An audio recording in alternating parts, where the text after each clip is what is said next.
Good morning, everybody. Welcome to the studio again. I hope you're all well and safe and enjoying the fact that you're at home to an extent. I think it's a challenge for all of us, but hopefully these classes help you and bring you in touch with other people who are painting. So even if it's not physically, we can do it virtually.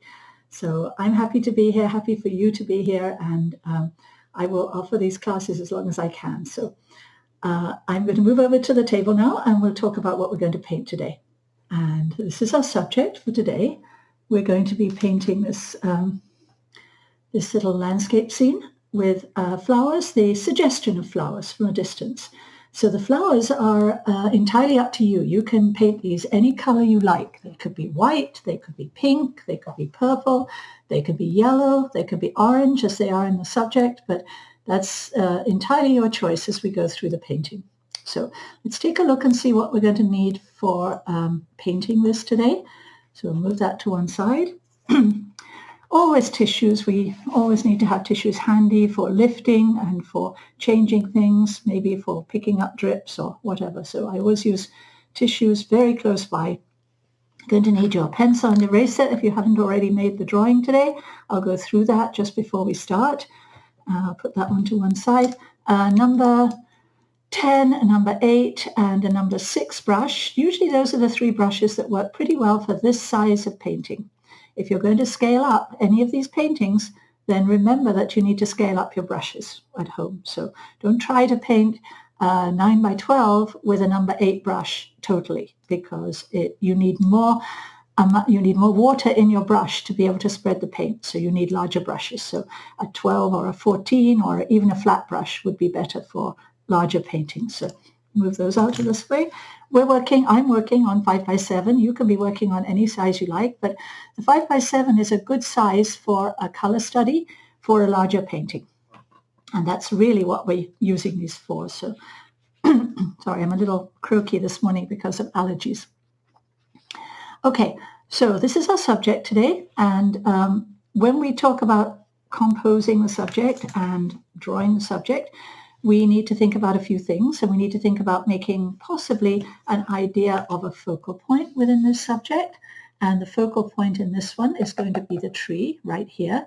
A good place to place those focal points, and it's almost there in the subject, is right on the third. So let's go back to the idea of making thirds on your drawing when you start.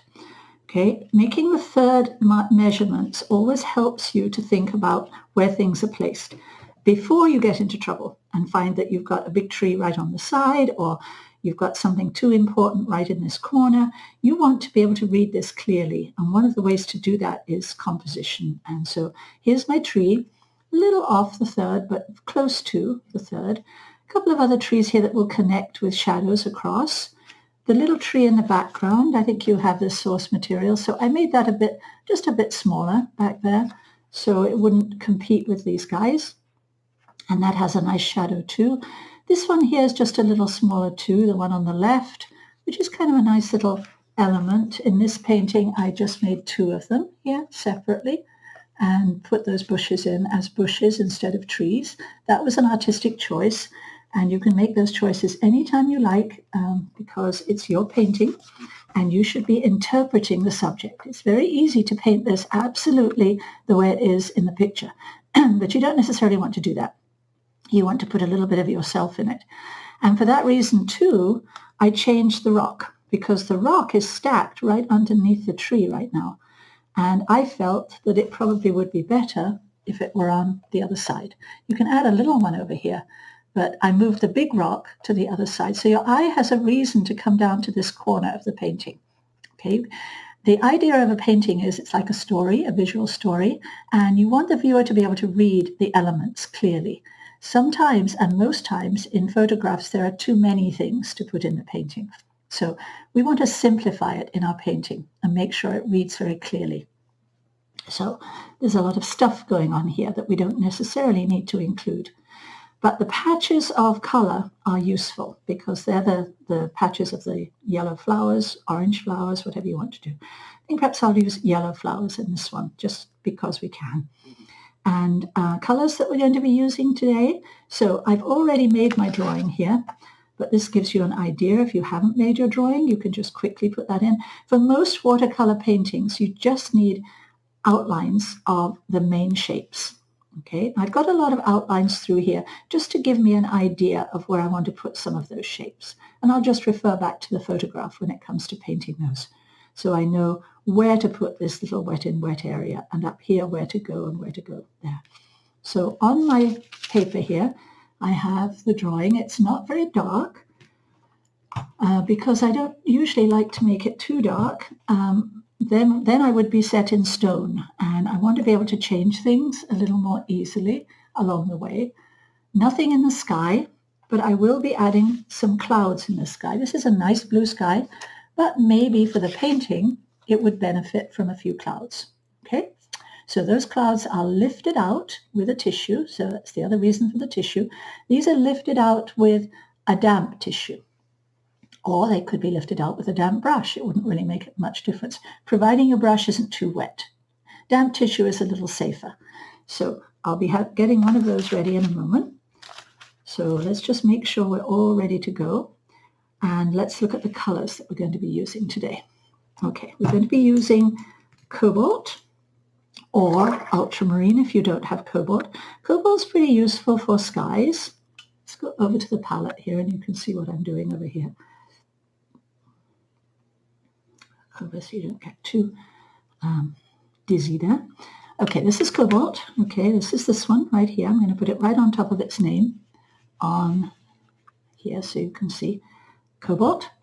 Okay, Hansa yellow, good color for greens, always a good color for cool greens. Cadmium yellow, just a little warmer for muted greens. We'll talk about the greens in a moment, but that one's going to make more muted greens. Prussian blue, nice color for greens too, a little more turquoise than cobalt. That one goes right there. If you would like purple flowers, then you're going to want to use permanent rose. Permanent rose is going to be the color that you'll mix with either cobalt or ultramarine, one of those two warm blues, to make purples. Okay, we'll get to that a little bit later, but that's permanent rose. So these are the colors that you might need. Cadmium red if you want to make orange. Cadmium red and cadmium yellow together make a nice bright orange. So cadmium red goes there. And you can see that this is more of an orange red and this is more of a purplish red. The other color that you could use today, and I think I used a little bit of it in this painting, is called Quinacridone Gold, and I keep that here on this palette. Quinacridone Gold is a little bit like raw sienna, but it's a little more yellow. Put it up here so you can see it's a little more of a gold color. And it's very useful if you want to make olive greens. Okay, so if you want a green that is not too bright and is a little olivey, you can make that a little more easily with Quinacridone Gold. It's also more transparent than cadmium if you want to make that warm olive green. Okay, so that's going to be your choice as far as the greens go today. I'm going to stay fairly close to the reality here in the photograph, except that I'm going to make the greens just a little less warm than they look here. A little cooler, just a touch cooler. Okay, so once we know which colors we're using, then we need to know where to start. So let me move this out of the way, and we're ready to go. And with landscapes, always you want to start with the sky and then move forward. The reason being that everything needs to overlap the sky. If you put the sky in first, you don't have to worry about that. Everything does overlap.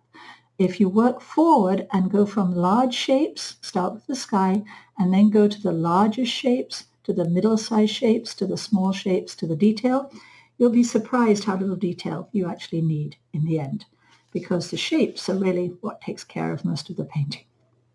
Okay, so I'm going to use cobalt blue, straight, for the sky. Pretty good flat color. Skies always look better when they're graded just a little bit from dark to light. In a painting, that seems to be more interesting. And so we're going to grade this sky, and it's going to be darker at the top. So I'm mixing up a little puddle of cobalt blue here on my palette, fairly strong. And then I'm going to use water on the brush just to pull it down. So here's the blue right here, fairly strong. And bring that back to the drawing. And now we can paint our sky. I need, before I start, to make sure I have a tissue ready that is damp. So I'm going to put it in the water and squeeze it out until no more water comes out. If it's too wet, it's going to cause problems in your painting. It needs to be really dry. So squeeze it out until it's just a little nub like that. And then open it up. And now, if it's dripping, you definitely don't want to use it. Okay, you want to squeeze it out a whole lot. And now we're ready to make our nice soft clouds in the sky. Also, when you use this, be careful not to press it down too hard, because when you press it down too hard, you tend to push the water out of the tissue onto the paint. So when you're lifting up those clouds, I'm just dabbing like that, just a little bit, okay? I'm not pushing this way into the surface of the paper. Very important. All right, let's test on the side of the paper in relation to the tape how dark this blue is. Now remember, everything dries lighter, so I think that's probably okay. That's a good question. Is there a difference between paper towel and tissue? Yes, there is. Paper towel has texture, usually texture built in, little bubbly areas. That texture often can end up in your painting if you use it. So I very rarely use paper towel. I always use tissues because they're completely flat. And usually when I'm lifting, I'm going to put the tissue on the paper like this and lift a color like that. If I do that with paper towel, I'm going to have the little bubbles of texture in the surface, and I don't want that. So good question. Keep them coming if you have them. Okay, all right, now I'm going to start at the top of the sky, so watch first, please, and then when I finish the sky, you're going to paint your sky, and then mine will be dry enough for us to move on. So I'm going to start right away. I'm not going to wet the sky this time. That means I have to work really fast, okay, because it's pretty warm in here this morning. So I've got to work fast so it doesn't dry too quickly. Now I'm comparing it always with the tape, and right now it's about the same tone as the tape, which is about right. Okay, we want that to be nice and strong at the top there. And as I come down, I'm just going to add water into here. And if I need just a little more paint, just to blend it a bit, then that's fine. Just add the water. The sky goes behind the trees, so therefore the sky goes over the trees. Don't ever try to paint the sky around trees. That doesn't work. Okay, now I want to just even it out a little bit so it's not too... That'll be fine. It doesn't need to be too perfect here. Now I'm going to take the tissue, and I've got a tree here. Think about the clouds as helping to balance what else is in the painting. So I'm going to put a little cloud up here because I have that main tree over in that area. Clouds are generally a little rounded on the top and fairly light, fairly flat on the bottom. So there's a little one coming in from that side. And on this side, I'll have just a few coming down towards that area. Okay, now keep an eye on those because oftentimes when you lift them with a tissue, you have to go back because it bleeds back in just a little bit. So you have to go back in a couple of times and just pull out those colors. So just a little touch of cloud, maybe something down at the base here. That's two clouds. Maybe I could have another little one coming in over here somewhere that might add to that. There you go. You make your pattern of clouds, doesn't really matter, but just small, don't make them too large. And remember they have rounded tops, flat bases usually. That one could have just a little bit more interest, maybe up on the top there. Look a little less like a fish.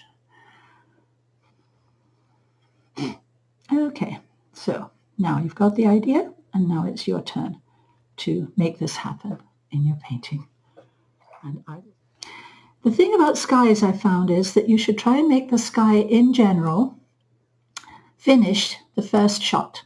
And you shouldn't have to go back to it because skies always look so much better when they're freshly painted. As soon as you start adding more layers, it becomes a little heavy.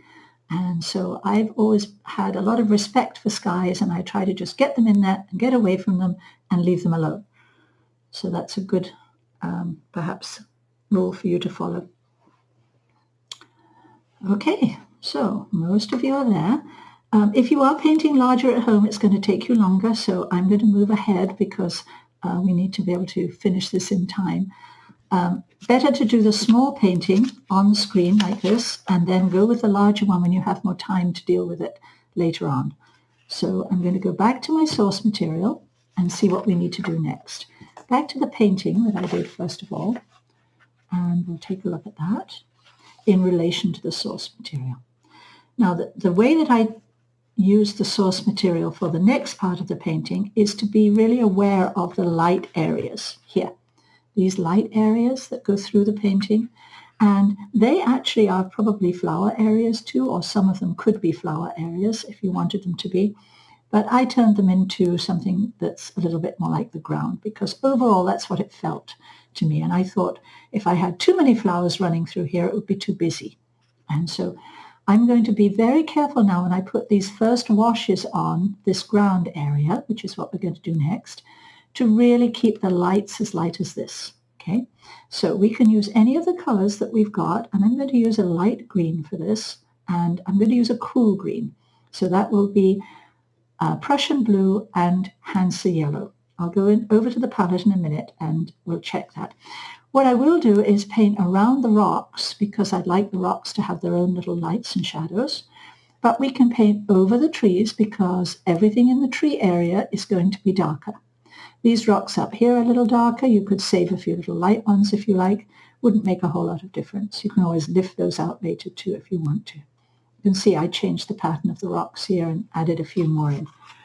So this next stage, I'm going to use a number 10 brush because it's a larger area. I'll go back over to the palette and we can see what to do here. All right, so those are the colors that we decided we wanted. I'm going to put in more yellow into this area. When you're mixing the greens, it's always a good idea to start with the yellow because then you don't have to go back and get blue into your yellow mix. So start with the yellow and then we'll just put in a little bit of Prussian. Remember, Prussian is very strong, so just a tiny touch to start with, just to turn that into a little light green. Okay. And that looks, on my screen, it looks just a little warmer than it actually is. I'm going to test that on the side of the painting. And I'm going to just see how dark that is in relation to the tape. Well, it's getting close to the tape, so I actually need more water in it. Now, that's just one color that we can use in the foreground. When we're making a large wash, we want to take advantage of the fact that we can use a lot of colors. So I just added a little more water to that to make it lighter. And now it looks more like this, which is about where we want to go. This tape is very useful because it tells you it's a light middle tone. And if you compare this with this before you put it on here, then you have an idea of how light or dark it's going to dry. Okay, so this is lighter than that. It has more water in it, and that's about where I want to go with that amount of water and paint. What other colors could we add in here to make it more interesting? Well, we could add a touch of dark green in a few places in this first wash, so something a little bit stronger. So now I'm going to take some yellow over to the other side of the palette and add it into a little area of the Prussian. Now I'm using Prussian on this one because I'm going to make it just a little bit brighter than my original painting. Let me just go back and show you that because that's important. In this painting, I use mostly ultramarine blue.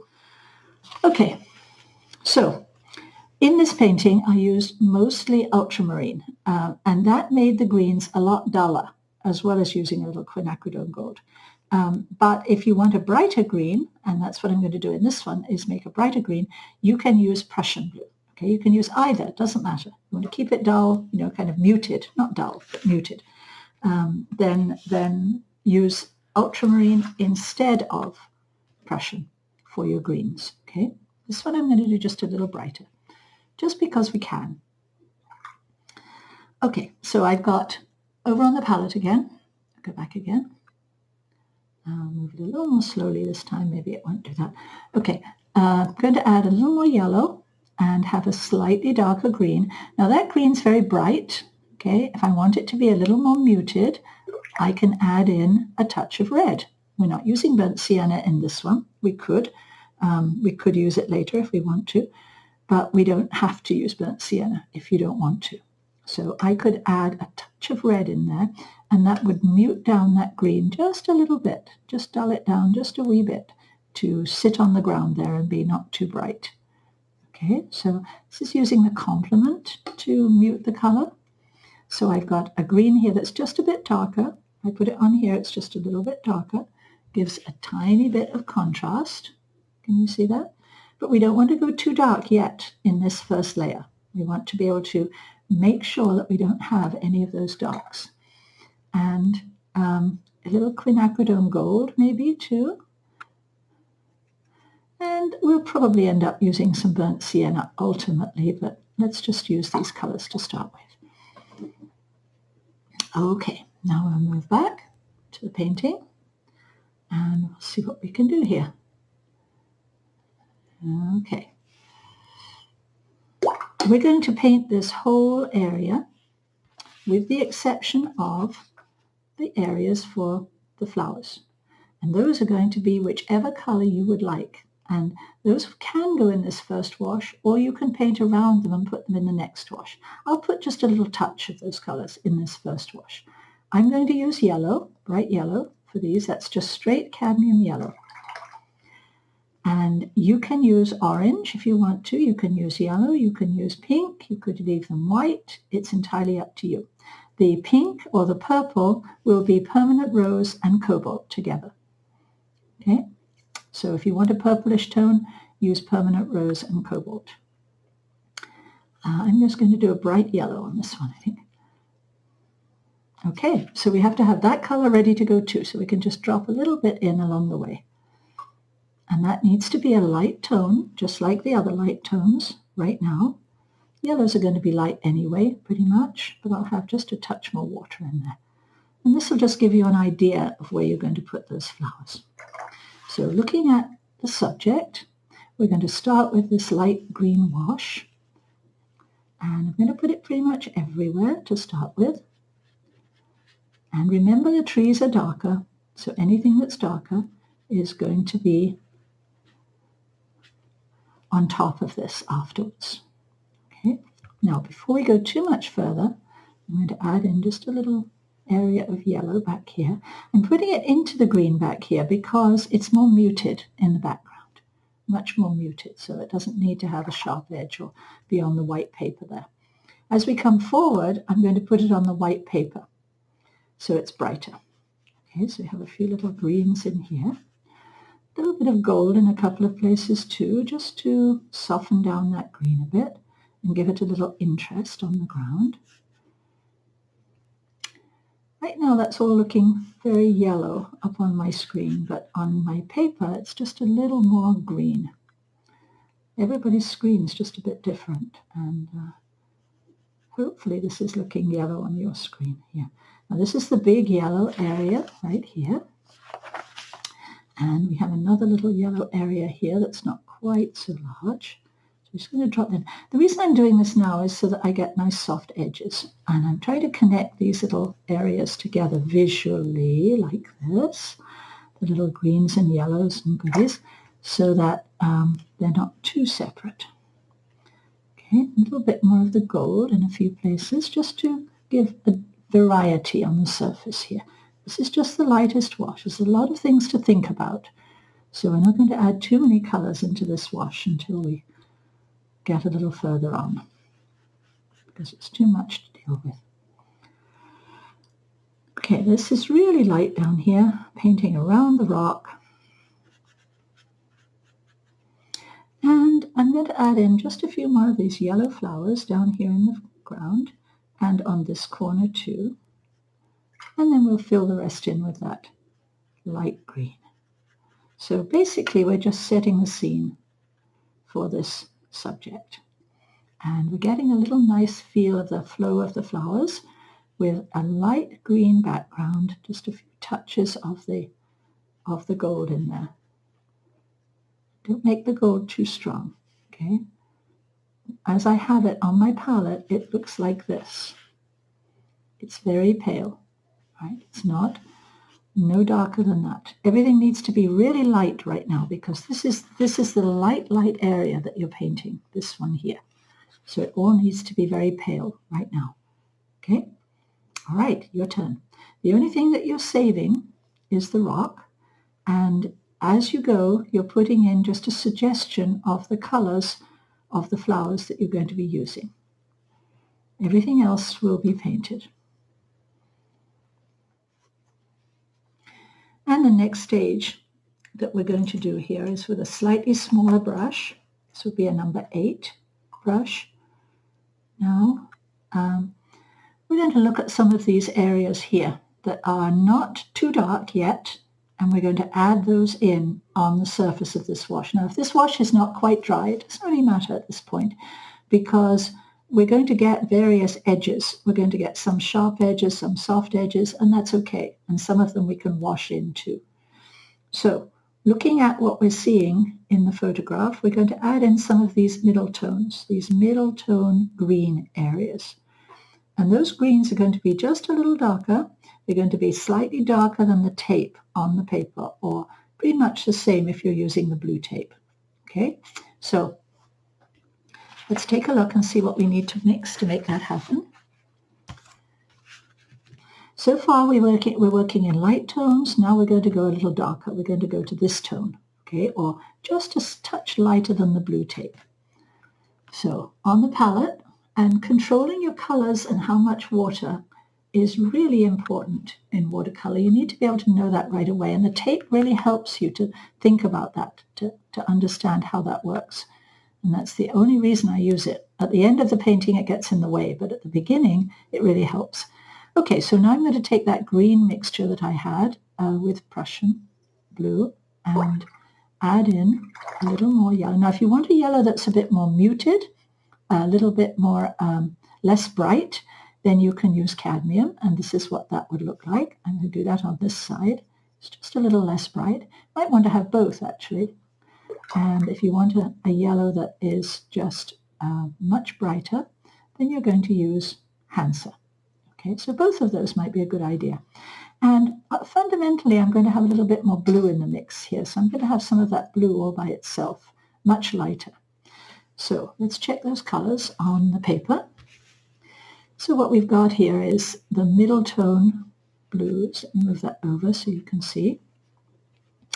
We've got a middle tone sort of bluish color, bluish greenish. We've got a cool green, which is a middle tone. This one might be a little dark, but we'll get to that later. And we've got something that's just a little warmer. Okay, so we've got 3 different greens there that we can use, all with Prussian. One is cadmium, one is Hansa, and one is a little bit of the Prussian by itself. This is the cadmium, this is the Hansa, and this is the Prussian by itself. Not too dark, okay? We don't want to go any darker than the tape right now. We want to go approximately the same tone as this tape. So let's move that back again.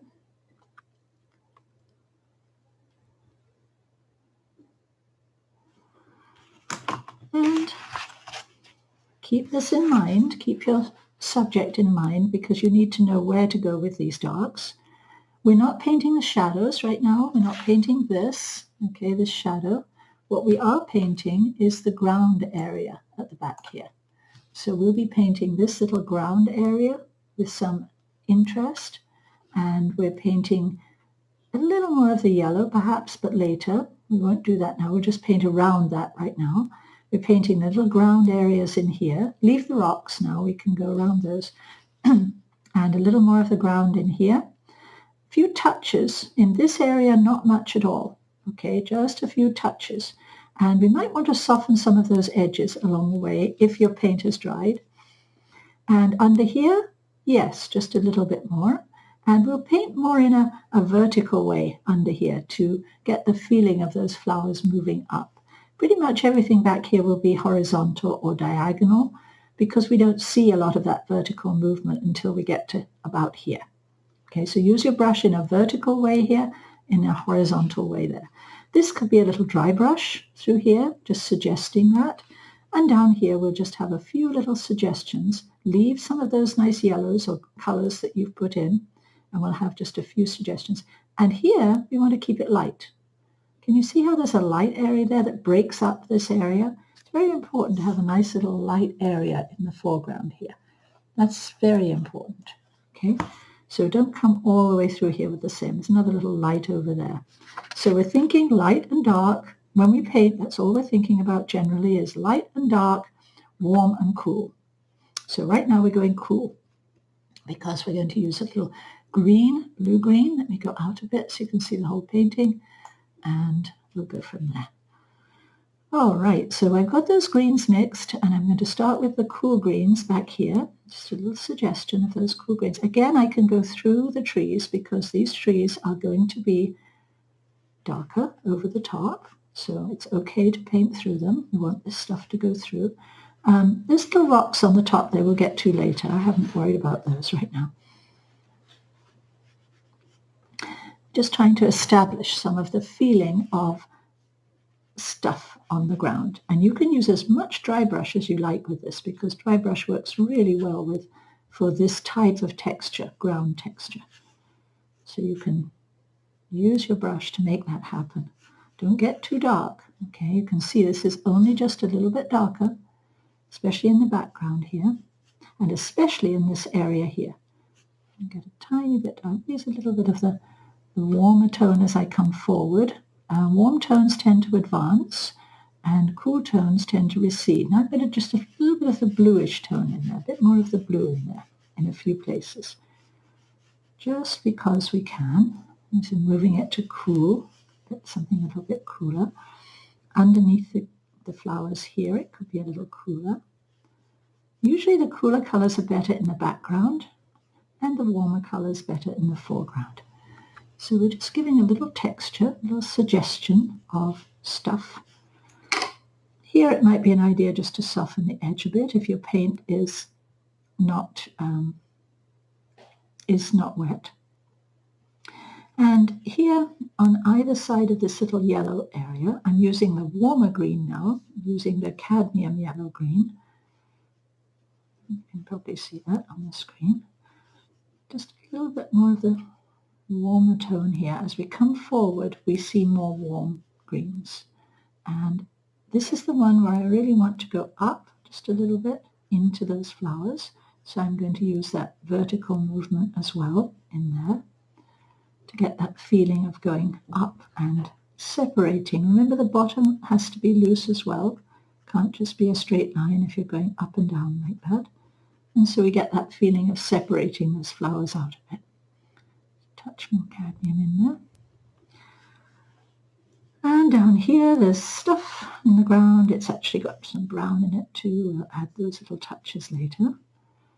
The rock is going to be dark on one side and light on the other side. So what we can do is just add a little of this color. And you can be using the quinacridone here too if you want it to be much warmer. That would be okay too. And add just a little of this color on the back side of the rock here, so that the rock will stand out just a bit more. And just a little bit down here. Just establishing stuff. And down here we can use a little bit more of that vertical movement too, because we do see things a lot closer up, so we can actually pop in some of those vertical shapes with the brush. So you start to establish the idea that that might be grasses or whatever, not quite sure. Just a few little dry brush touches on the edges. Still trying to be really careful not to get too dark just yet. We'll get there eventually. Just a little bit darker down here. And once we've got these basic colors in, we can play with it a bit more. Keep the light down here. Keep the light in this area. And I think we're good to go with that layer now. Just a little touch there. And that should do it. So you're going back and forth, you're kind of following the way that the ground lays. So here my strokes were more angled, here they're going in this direction just a little bit. I'm following that flow coming down the hill like that. A few little suggestions of verticals in here. Doesn't have to be everywhere, just a suggestion. Remember, when you do the vertical, you're looking at the top and the bottom of the area that you're painting always. Shapes have tops and bottoms. And you're ready to go. So I used a little more of the cadmium yellow green here and a little more of the Hansa yellow green in the background because the warmer greens tend to come forward.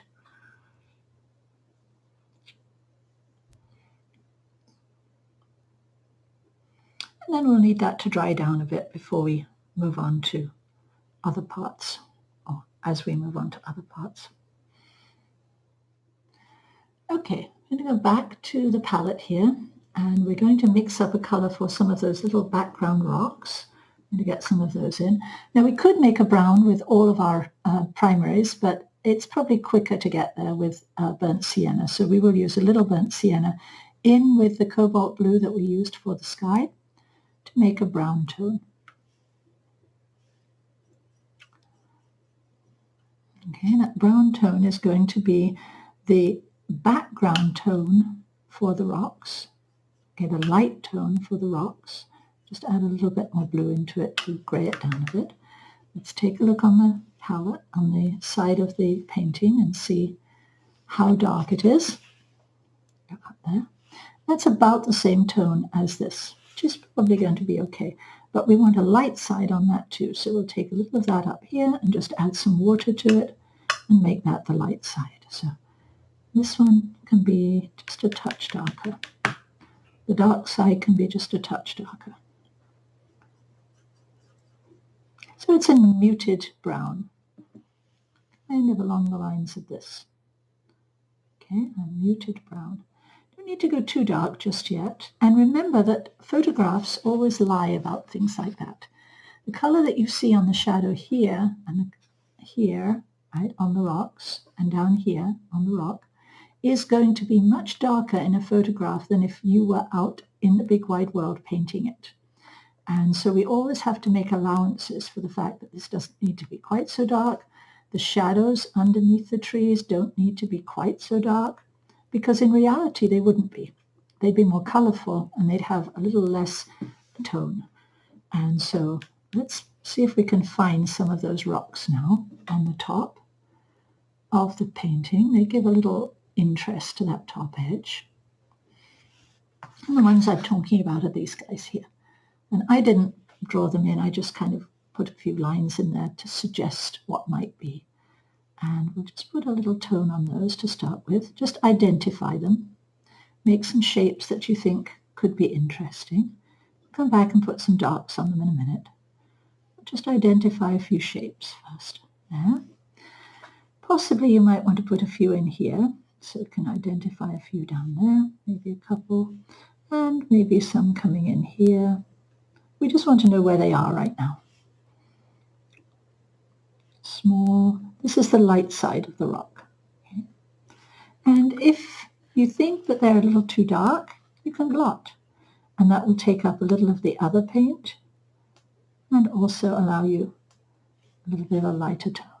Okay, so just remember to keep them in proportion. I probably made those just a little bit too big for a 5x7 painting. There we go. Let's keep them in proportion so they're not too large. The ones at the top there are okay, but these are getting just a bit too big. All right, that's good. So just suggest a few of those. And let's go down to our rocks down here and do the same thing. This is the light side of the rock. You can use a little dry brush if you like to keep some whites down there. And just do a dry brush over the whole rock to start with. And we'll figure out the shapes of that afterwards. If you want another little rock down here, you can just add that in. If you want to lift it out so it has a lighter tone, just blot it and pull it out. Give it a nice loose edge at the bottom. Try not to outline anything around here because everything's going into the grass, and so everything needs to have a really loose edge. So I'm not defining anything, just yet because it's too soon to do that. Okay, so I've just added another little suggestion, the back side of the rock there, and I'm painting down in around some of those greens to do that. Go a bit closer so you can see that. The brown mix is cobalt and burnt sienna. Okay, I don't see any more rocks, but if you'd like to add in any more rocks, feel free.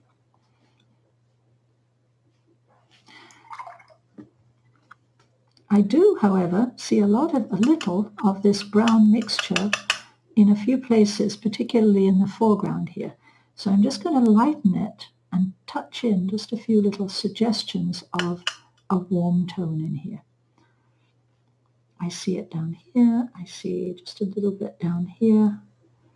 Just a few little suggestions of something a bit warmer in there. I don't see it so much in the background, but just down here in the foreground. And we can add some darker tones like that too later. Keep it all very, very loose until you're really sure of where you want to go. Just building up the story.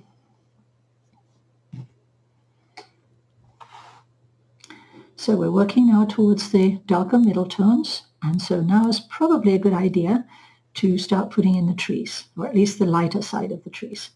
And so let's take a look at that and how we can do that before we move on.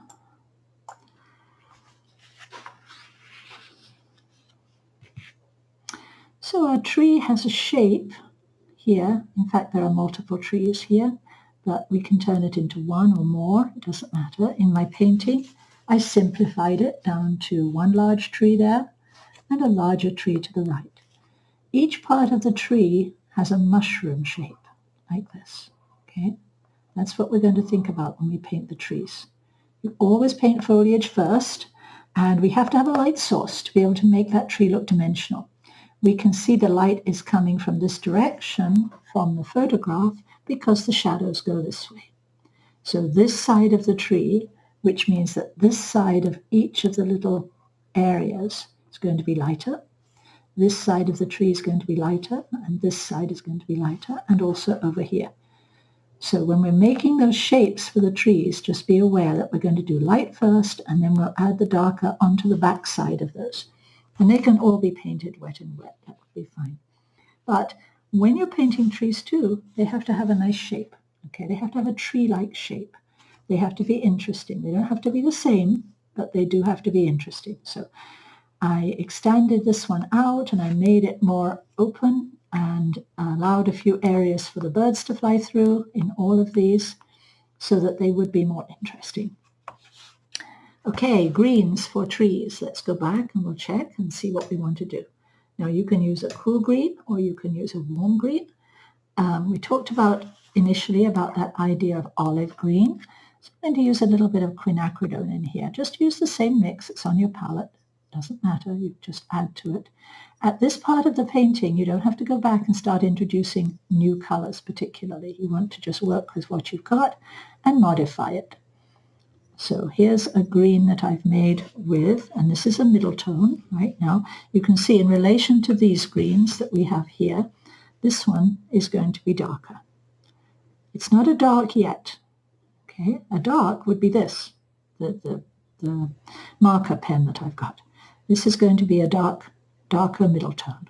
Okay, so that's a kind of a warmish green. You can make that a little cooler if you want to by adding a bit more blue into it. And then it would be just a little cooler. That's your choice. I kind of like a bit of both, so I'm going to add, I think I'm going to add the warm on the light side where the sun is showing through and make it cooler in the shadows. So let me just add a little bit more of the quinacridone in there. This is a good color for nice olivey greens. It's still just a little bit too cool, a little bit more warm in there. There we go. And so I'm looking for something that's just a little warmer, like that, initially. And it can be lighter because you can spread it out a little bit. I'm going to use pretty much the same greens all the way through for the trees. Trees are always a challenge for everybody. So if you're having trouble with trees, they just need lots of practice, just like water and skies. You just have to keep working at it and you'll get there eventually. It takes time. All right, now let's not start with the one that's important. Let's start with the one that's not so important, the one here on the edge. Okay, and I'm looking at that tree, and I'll put this one in here so you can kind of see where I'm going with those shapes. And I'm thinking, okay, well, it comes over here. I'm thinking about a mushroom shape initially with my brush. Right, and this is going to be the light side. I'm going to lift back a little bit of this in a moment.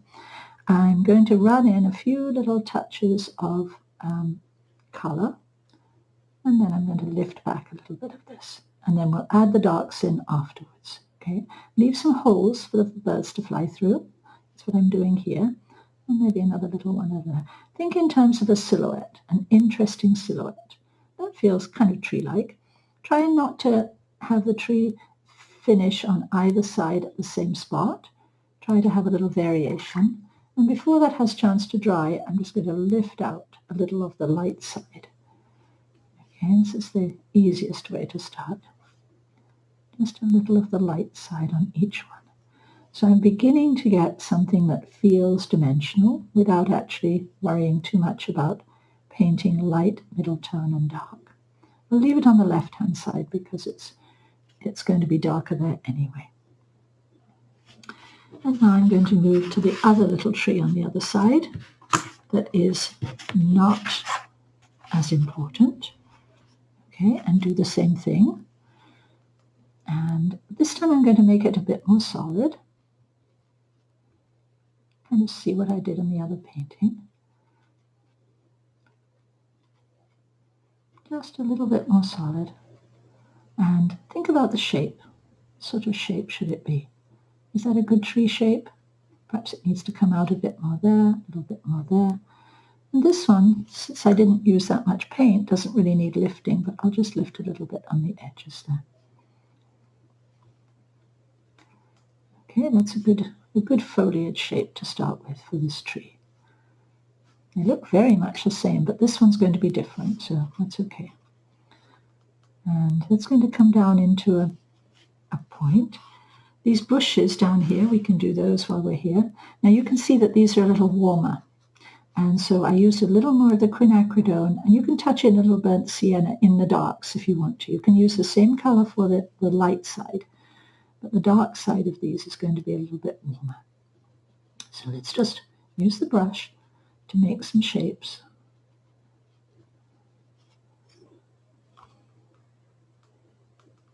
Okay, the olive color comes by adding plenty of Quinacridone Gold to Prussian. If you can't get the olive color, you're probably using too much blue.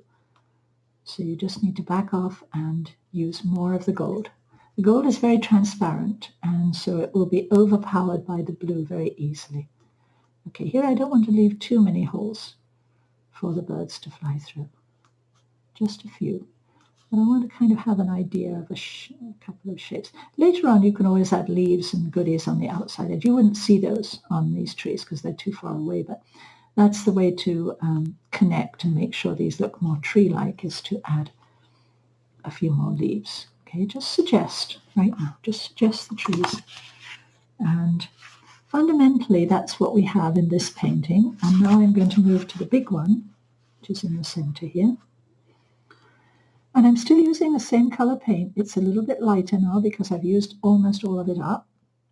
And so that's probably a good thing for this tree. I did draw an outline for this one that was just a little more detailed. Not particularly so, but just a bit more. I'm going to leave some spaces in between. But can you see those mushroom shapes? That's kind of the key to painting trees that are deciduous or trees that have foliage. Let everything run together. And when we come to put the dark side in, we can make a few more color additions. Just get the shapes in on this one. And we'll add more of the color a little bit later. Kind of hard to do everything at once. Okay, leave some spaces for the birds to fly through. Very important. Most of the time they're towards the top of the tree. Okay, so this one came out a little darker because my paint was a little stronger, and gradually I've used it up, so these are a little lighter.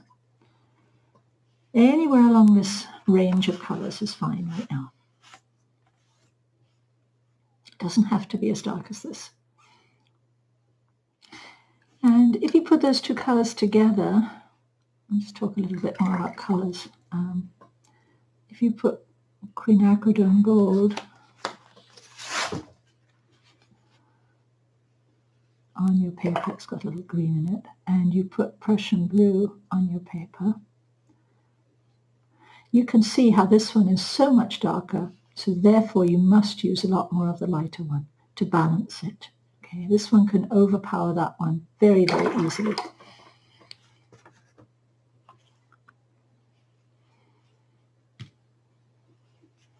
Okay, so just a suggestion. It's like a misty suggestion of the trees right now. And if they're not as dark as this, you don't need to lift out the lights. Okay.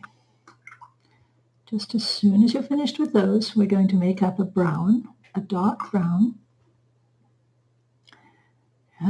with cobalt and burnt sienna, cobalt blue and burnt sienna. And this dark brown is going to be the color that we'll use for the trunks of the trees. So it needs to be a brown that has very little water in it and be pretty strong. So I'm looking at something around this. Okay, now we're getting into the darks. Can you see how we're moving towards the dark color of the Sharpie marker? This is the dark brown. Dark colors come easily if your paints are wet, the surface of your paint is wet, and you use far less water to make dark colors. If you're having trouble making darks, it's because you're using either your paints are too dry or you're using too much water. Now, before we put in the rest of the foliage, we're going to put in the trunks on this one. And then we'll come back and put the foliage where we think, the darker foliage where we think we need it. And it will link together with the trunks pretty nicely. So, trunks on this tree are going to come down like this. Okay, with this dark brown. The trunks also go through. You can use a number 6 brush if you like. This one's pretty pointed, so it works nicely. But if you don't have the really pointed brushes, use a number 6. And so a few little suggestions of trunks in and out of the foliage there. And we're going to link this bottom of the tree to the shadow, so we'll just leave that floating for the moment. This one needs to come down just a little bit more.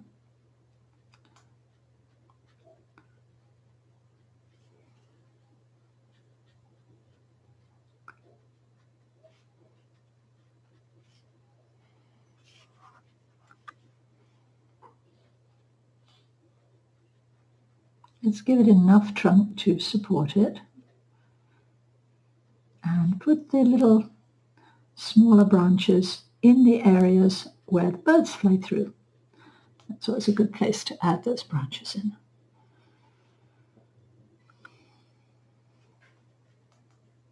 Have a few on the surface too if you want to. This one I'm going to pull out just a little bit more because I'm going to add a dark into there just a little bit later. Okay. And these guys down here don't really have too much branch, but we can add just a little. They're kind of wiggly branches.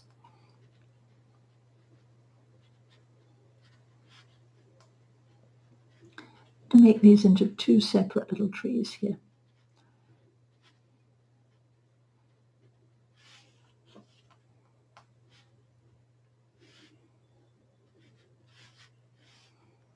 And this little guy needs to come down and be planted.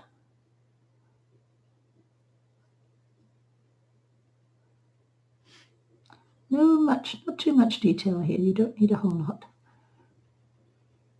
Nice thing about these small paintings is just a few little brush strokes will serve for detail. You don't need, watercolor in general works that way. So you don't need a whole lot of detail. Now by the time you've done that, your trees should have dried down a bit. And so what I'm going to do is just start to add in, that needs to be darker, add in some more tones into the trees and make them darker. Make the shadow side darker. And you can do this with the quinacridone mix, or if you want to, here's where you could add in a little of the red or a little burnt sienna to darken it down. Quinacridone's pretty warm, so I'm going to use that for this. This should work pretty nicely. And I'm going to look at the idea of a dark side like this on each one of those areas. Put it in to start with. Let's have a little bit more honey coming down there. And then I'm going to take my brush and just soften off the edges within the tree.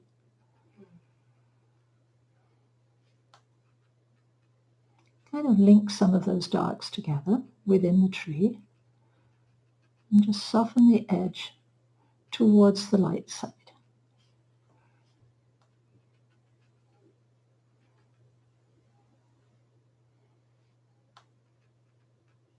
You're going to get something that has the appearance of those trees. To loosen up the outside edge a little bit, you can. With a few little suggestions of separate leaves, you can do that. But that's really a detail that we can do later. We don't need to do that right now. Remember, underneath the tree is usually a little darker. The light can't get there. So under here, I'm going to make it just a bit darker. Towards the left-hand side overall, it's going to be a bit darker because the light can't get in there. And everything else is going to have like a mushroom shape. This one just a little bit more. This one's almost got everything it needs.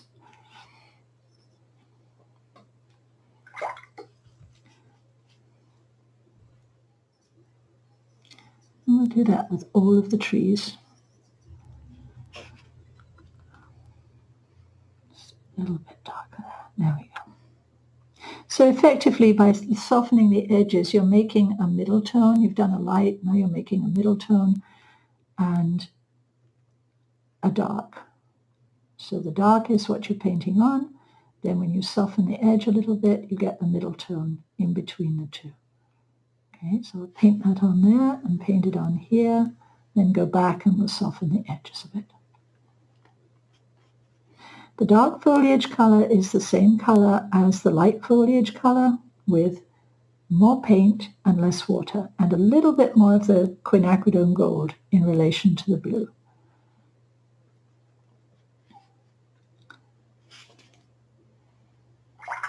And I'm thinking light source, and now I'm going to go back with my brush and just soften those edges. Go in more closely so you can see that. Soften the edges just a bit. There we go.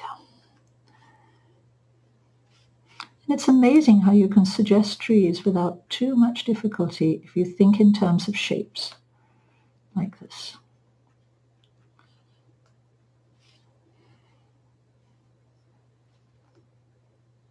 The backside and the bottom edges of the trees should be darker.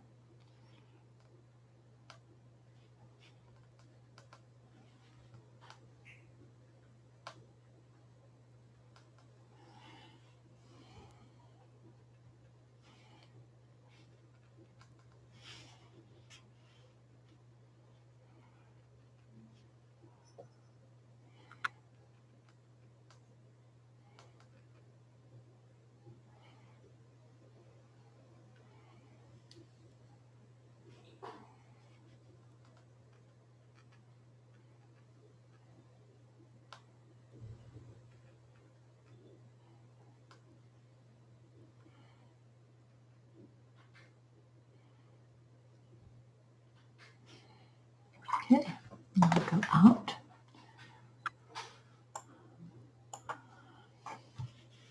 Now we have an idea of where the darks should be on the painting. It's really hard to know until you start adding some darks in how dark things need to be.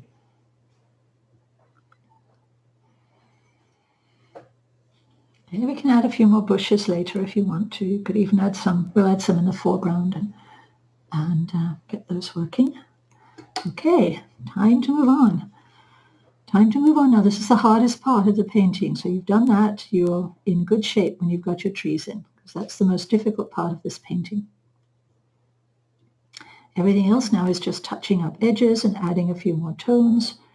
We can add a few more goodies to the trees and things later if you want to. But right now we'll just leave them as they are.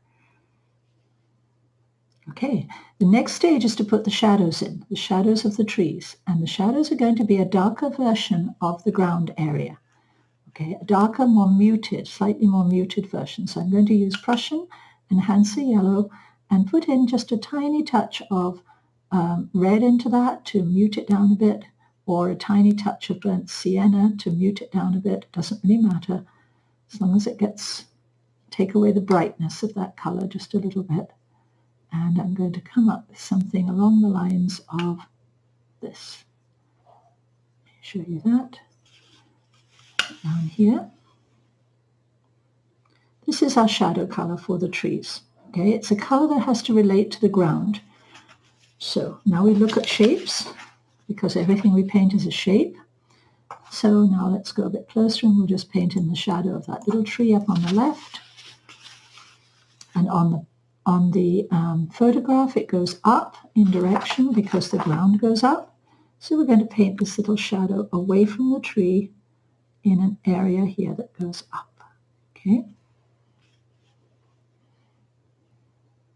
That tells us about the light source.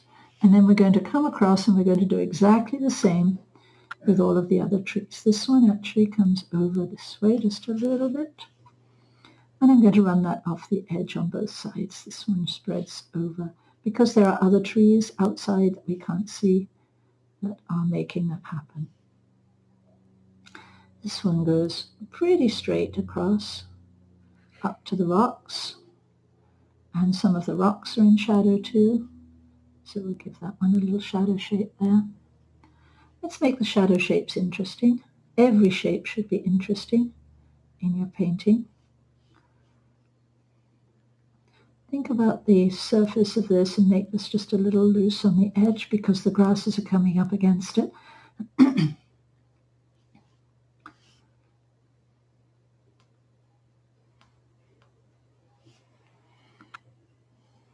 And I think this one needs to go out just a little further. This feels too small for this size tree, so take it out just a little further over those rocks and just allow a few spaces in between. Okay, and that's about right for that one, I think. Let's bring it right down to the trunk.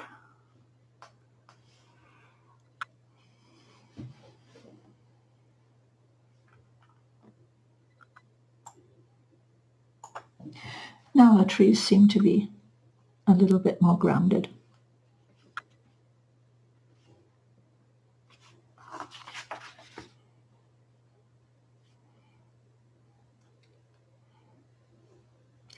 While you have that color, that shadow color on your palette, on your brush, you can use it again down in the foreground. And we can do a little dry brush down here, especially down in this area, just to start to indicate some of the darks down there.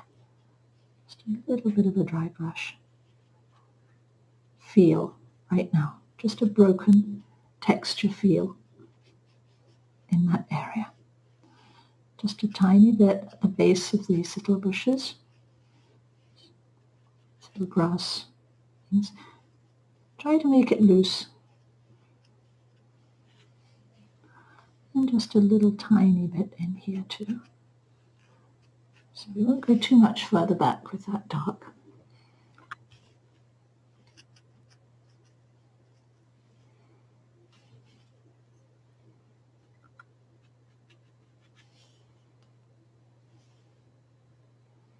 Maybe behind the rocks a bit, we could put a little bit of that dark too. That's the next thing we're going to do, is to finish off the rocks now before we add in the final textures.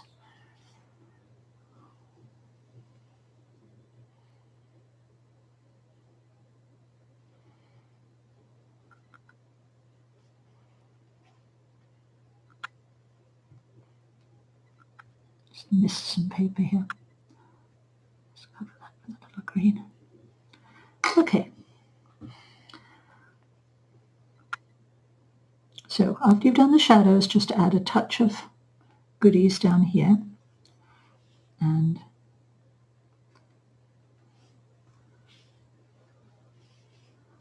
that will work nicely.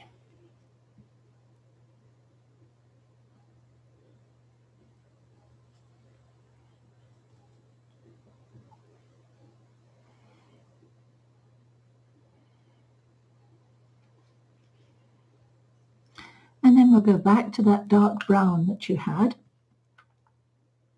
on the paper. Sorry, for the trunks.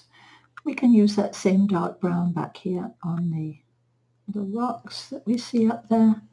Give them a dark side, a light side. I'm going to link a few together and maybe add a couple more, or just a little suggestion of something over here. Not quite sure whether it's a rock or a bush, or we're not sure. We don't have to be sure at this point. It's just a shape. So I'm just softening off the edge here, just to connect those together a little bit. And so we have that feeling of rocks. If you lose your lights, just go back with the tissue. Tissues are really great at just lifting out little areas of paint that you might have lost. Each one of those rocks needs to feel as though it has a light side and a shadow side. And I'm going to add another little one in here, just because we can. I have a little white space there, so putting that shadow side in. And the rocks technically would have the same shadow behind them, if you could see the edge, as the trees do. So you could put a little shadow underneath them too.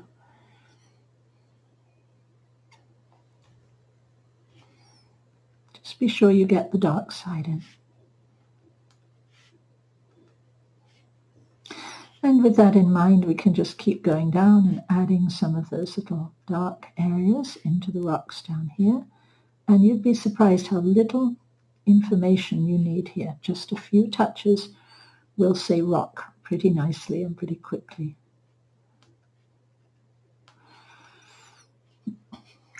And we'll connect them together with some grasses as we go. Okay, almost done with that. No rocks over here. They all seem to be under the trees, or just give them a little connection to each other down there.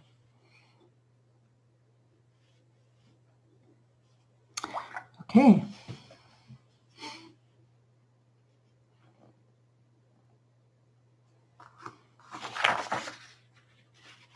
Now there seems to be a little more stuff on the ground up here than I have right now, so there's an area here with flowers in, right through there, but up here it's a little darker. So I'm going to take a little bit of the tree color, a light version of the tree color, and just do a little dry brush up there. Just a tiny touch of dry brush. Oops, too much. There we go.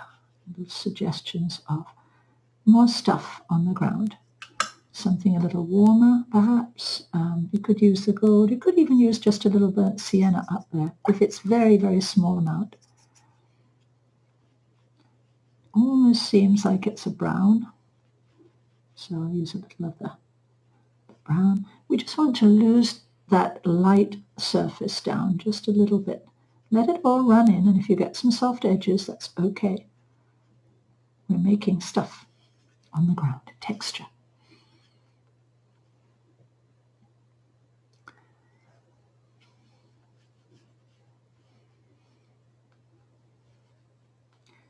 And then right in front of this area of rocks here, it appears to be just a little darker overall.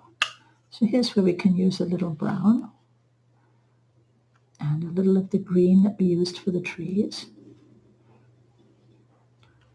And over here, just a little bit, it seems to be just a bit darker overall. So we're just adding in some surface areas there that connect with what we've got.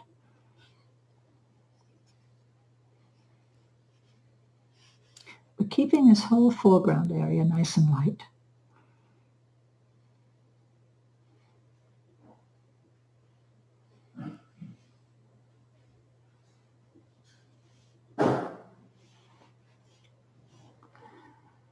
Okay, so we've darkened that down just a bit.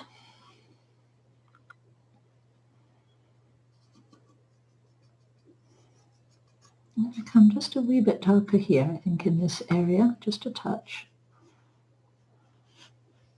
Leave the flowers, just a little touch darker here.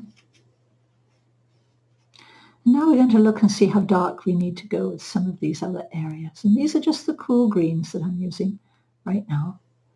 Just a little bit more Prussian in the mix. So I'm putting in some shapes here, and I'm going to soften the edges of them with the brush so that they're not too sharp-edged. Here's a shape there that says it's a shadow, and that's that shape that you're looking at right there. There's another shape here that says it's a shadow. These actually could get a little warmer as they come forward, so you can use a bit more of the quinacridone in the mix if you want to. And that would work. Just add another little bit of that. So it's like a warmer olive green.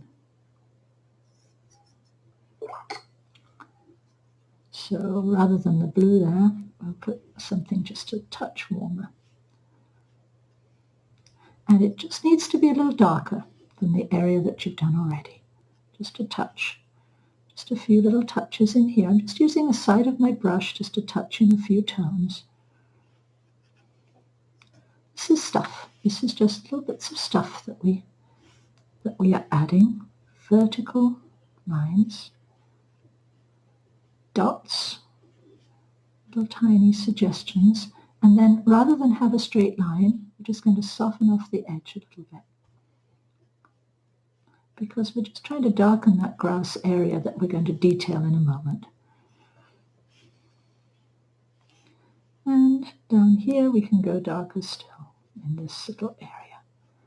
Same thing, we're just adding some darks now. You could also scrape a little bit down here if you want to, that would be another option. Add a little dark down in the corner there, leave that little rock. And we'll finish off that big rock down here too.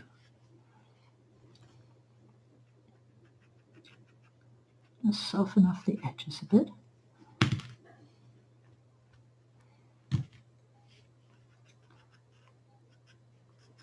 And I'm just breaking up this surface just a little bit more with my brush and a tissue, just so that it's not quite such a straight line through here. Just break it up a little bit. Taking paint off is just as valuable as adding it. Sometimes that's the only way to go with things like this. There we go.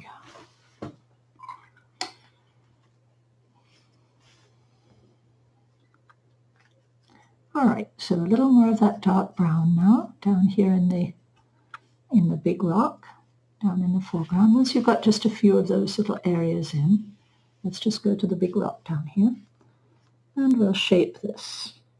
And the way that I shaped it more simply in my painting was like this. So I just gave it a little back edge like that, just to make it simple. Rocks are easy if they have sharp edges. Remember, the rock goes into the grasses, so you want it to have a loose bottom edge here. Don't paint a big sharp line across the bottom there. It's not going to help too much. And maybe break it up here so we've got a light surface on this side. Perhaps there's a little bit of a shadow on that side. And perhaps there's another section of rock here. It looks like there are multiple. In the photograph, it looks like there are multiple parts to this rock. So I simplified that and made it just a little clearer to read. So this becomes its own rock. This becomes the light side of that one. And then what we can do is just soften off a couple of those edges. Add in a little bit more color, a little bit of orange or a little bit of Orange is just red and yellow, cadmium red and cadmium yellow. So add a little orange in there to give the rock some life. Quinacridone Gold will do that too if you want to add some of that. Just a little goodie on the light side.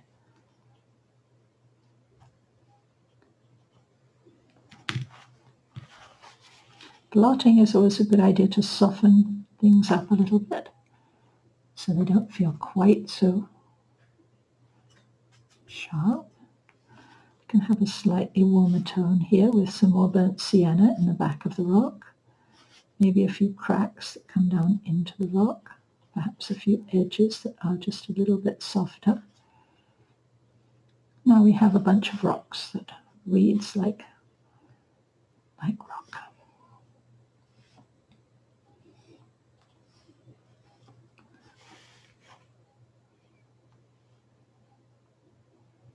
Okay, so this is my rock that I'm painting. This is the one that was in the previous painting, and this is the one that's in your subject, okay, in the source material. And down here, you can have just a little bit more. The idea of another rock down here, or two.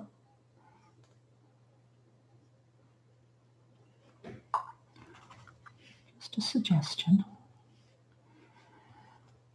Okay, we don't have to detail these rocks tremendously. We just have to make sure they have a light side and a shadow side. That's more important than anything. Once we see that, and the way to make the light side look light over here is to put a little dark green behind it.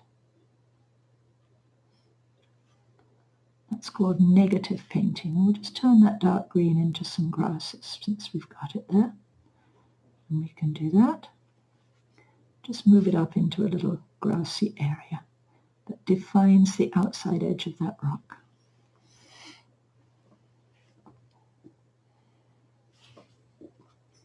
Looks like we might need to do that on this edge too. Looks like we might need to put in just a few grasses here that define that edge of the rock. And the same thing here. So we need, that just tells you that we need light against dark wherever we go in a painting.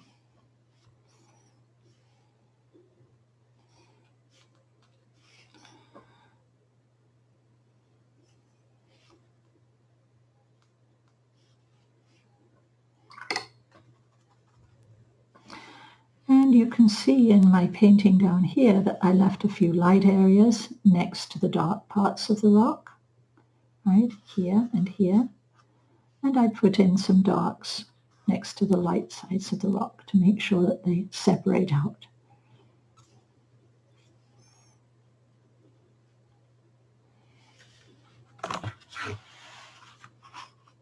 Okay, so let's go up to the big picture again.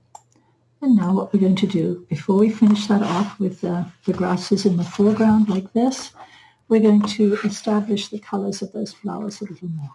So if you used yellow, then you want to make your yellow flowers more yellow. So I'm just using cadmium yellow for these. And I'm really going to push the idea that these are yellow flowers in this subject. Okay, just not quite so much beyond the tree, just a little bit up here.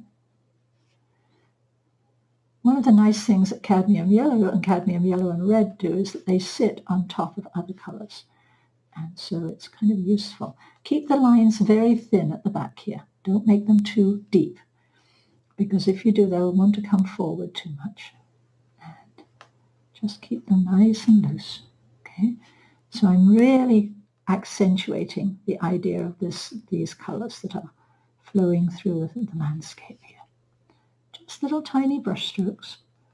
And I'm loosening up the edges a bit so they're a little bit looser in area. And as I come forward, they could get a little warmer into orange if you like, but I'm going to stay with the yellow on this one. This is a yellow-orange anyway. So here I'm going to make the shape of the flowers just a little bit more interesting by going up and down a bit more, and I'm going to put a few darks behind them to make them pop out. I have a few that come towards the front, little wayward ones, a few that kind of sit on the top of this edge down here. We have a few individual ones. You can spatter to make the individual ones, or you can just dot them in down in the foreground. We'll add some darks in there afterwards to make that work, to separate them out a bit. Okay. And just a touch maybe on this side, just so we have some on that side.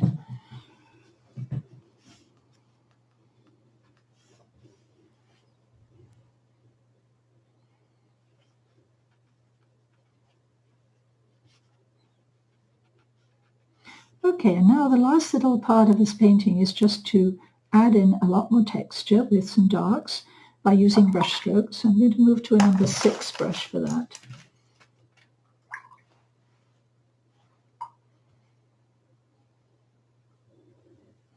And I'm going to use a slightly warmer tone, so the Prussian and the Quinacridone for the greens in the foreground.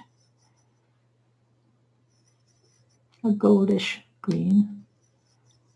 Keep the idea of warm tones in this painting.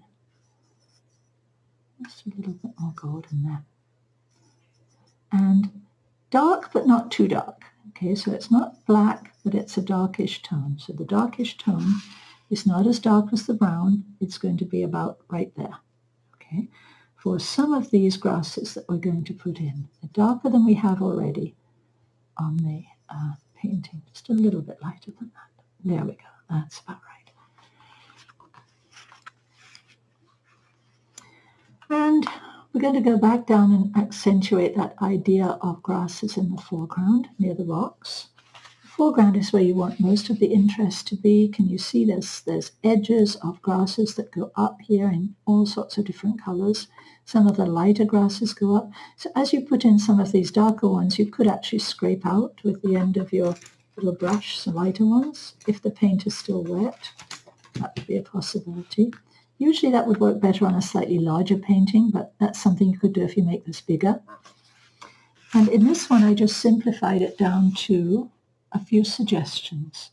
I left the shapes in the background that the paint had made, and I just put a few suggestions of grasses going around there. So let's see if we can do something similar to this. It really doesn't need a whole lot. Let's just check the color of the grasses. That looks about right. And just a reminder for how to paint grasses. This is how not to paint grasses. Okay, not that one. This is how to paint grasses. You're going to let your brush do the work. It's going to be a calligraphic brush line that goes up and down like this. And it's going to go across, and maybe it'll go a little bit wider, and maybe you'll have a few individual ones. But basically it'll go up and down like that. And you can do it with a number 8, or you can do it with a number 6. It doesn't really matter. Some of those grasses are going to go behind the rocks, and some of them are going to go in front. And most of the time, less is more. Follow the edges of the paint for putting the grasses on. Okay.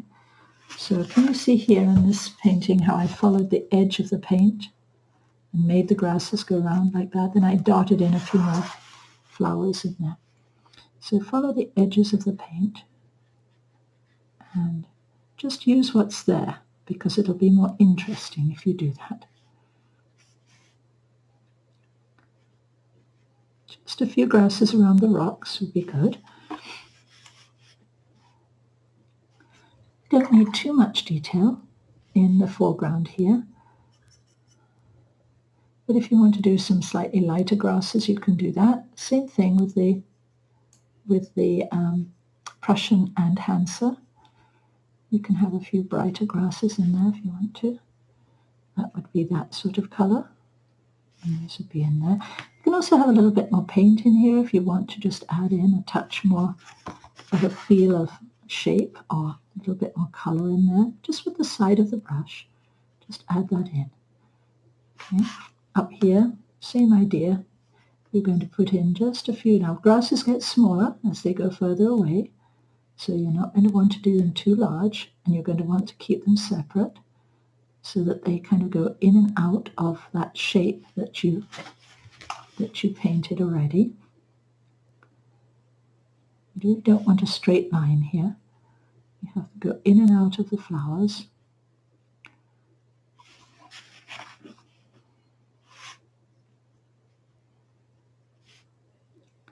Some up here. And then if you want to, you can go just a little darker behind the flowers to pop them out a bit. And you can just spread that out just a little bit more. Be careful not to lose too much of the light in the center when you do that. Just in a couple of places would be good.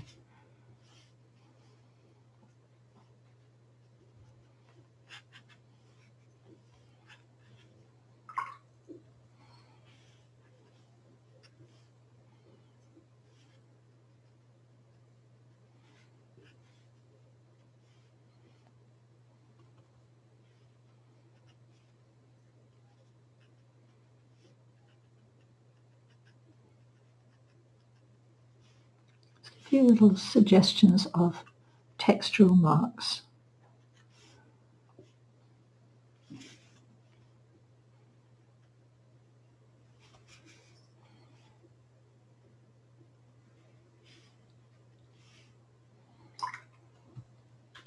Looking at the source material, it's a broken edge along here. This area here, right, has a little dark there, and then it gets a little bit more colorful and lighter here. So if you haven't got quite enough color in there, you can just lift back those areas with your brush and blot it and add in just a little bit more of that bright yellow flower color in there. And the nice thing about the cadmiums is they sit on top, so they will work nicely in. And they give the idea that things will come through from one side to the other. A bit more in there. Just adjust this little area in the foreground.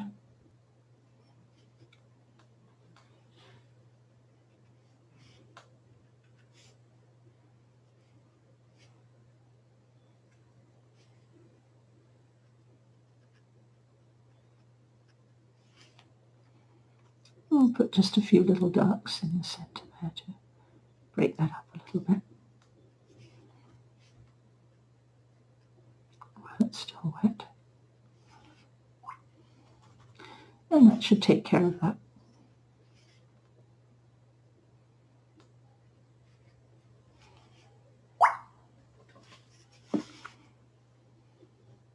So how much more detail you put in is really up to you, but it doesn't need a whole lot. I'm just going to darken behind these flowers a little bit and put a bit more of that feel of dark in the foreground here. Just a touch more down here to make those flowers pop a bit more. Just soften the edge or just blot the edge back.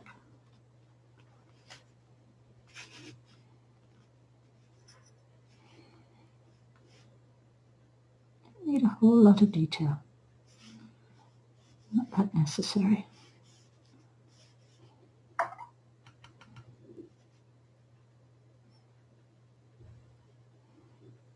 Okay.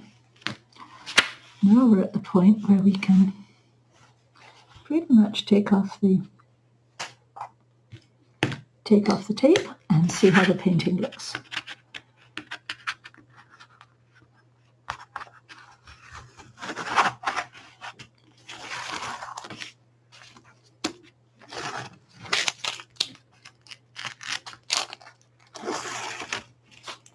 There we go.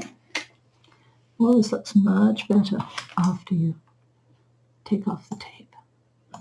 But we're getting that feeling of meadow, light meadow with grasses going across in different colors, swathes of color. And you can add more of those if you want to. If you decided you wanted to add just a little bit more up here, you can do that. you decide you want to add just a little bit more in there. Once you've got the tape off, you'll be able to see it a bit more clearly. Some little individual flowers down here up against the rocks would stand out nicely. In this area where we just put the dark into. A few more grasses, but you don't need a whole lot in this. It's really about the overall feel of that distant landscape. So I think we are just about done for today. Thank you for joining me today and playing with paint again. And I look forward to seeing you in the next webinar. So come back and see me again. Bye for now.